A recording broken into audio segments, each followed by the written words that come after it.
ब्रेकनंतर आपल्या सगळ्यांचं स्वागत। ब्रेकनंतरची बातमी आहे मुंबईतून। मुंबईमध्ये एका पावसातच आता ती मुंबई ठप्प झाली आहे। अर्धी मुंबई तर खोदून ठेवली आहे असा आरोप आता करण्यात येतोय। नालेसफाई अजिबात झालेली नाहीये। मेट्रोची सर्व कामं अर्धवट अवस्थेत आहेत। मुंबईकरांनी कसा प्रवास करावा असा सवालही आता विचारण्यात येतोय। मुंबईमध्ये 60 ठिकाणी पाणी तुंबलंय। खासदार संजय राऊतांनी या पावसावरती जी अवस्था झालेली आहे मुंबईची त्यावरून घणाघात केलाय।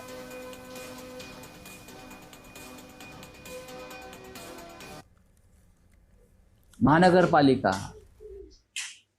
जी आमच्या काळामध्ये 25 वर्ष आम्ही उत्तम रीतीने सांभाळली। स्वतः पक्षप्रमुख उद्धव ठाकरे हे पावसाळ्याच्या आधी बैठका घेत होते अधिकाऱ्यांच्या, नगरसेवकांच्या।